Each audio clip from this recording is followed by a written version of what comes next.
So it's time for some sea again, because we have the new project, Pristine Peloponnese.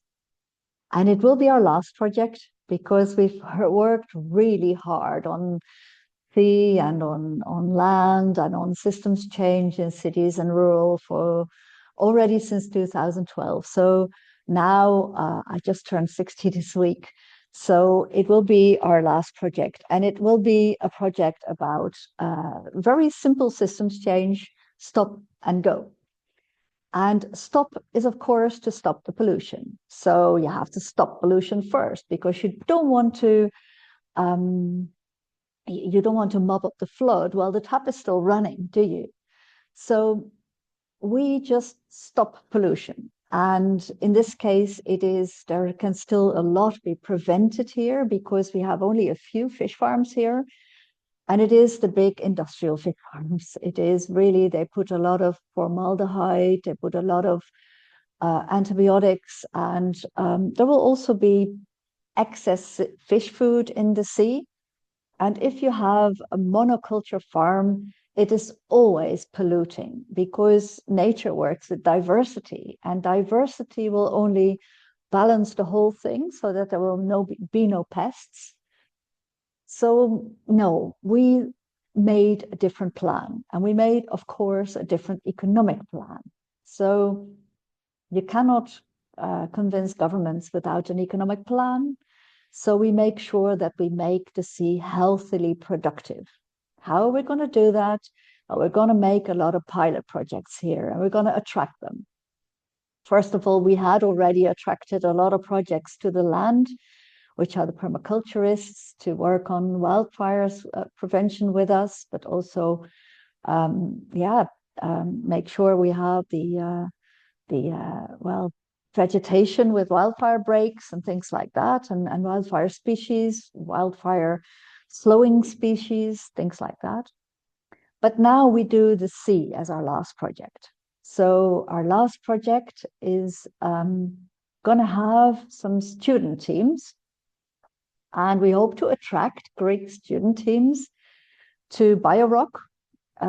We have planted that from Indonesia because it is there in the coral triangle. It's rather popular, and you can grow rock out of seawater, which is not rocket science.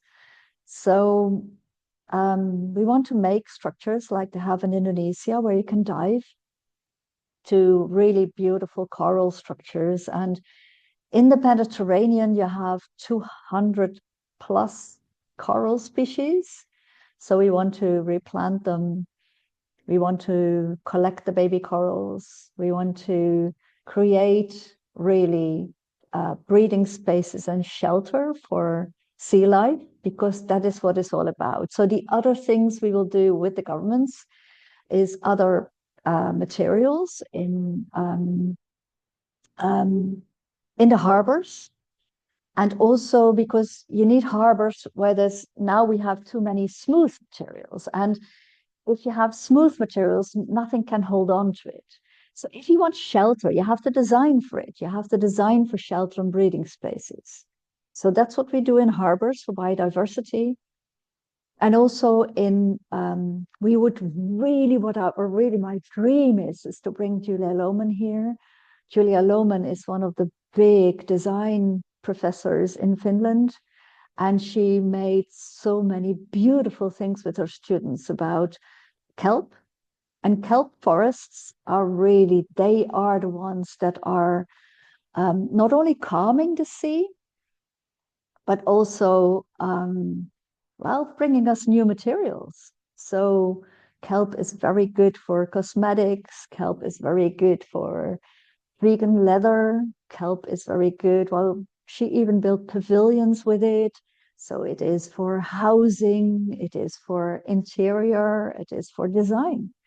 And that is what we can inspire students with, because of course it is not something about doing less. It's always about doing more with different, not less, just different. So that is what we do with our kelp and BioRock and harbor project.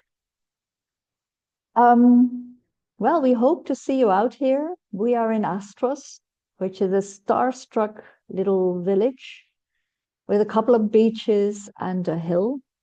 And I can often be found on the hill overlooking the sea because we all need inspiration. And this is where I find my inspiration if I have to write all these horrible reports again about economics.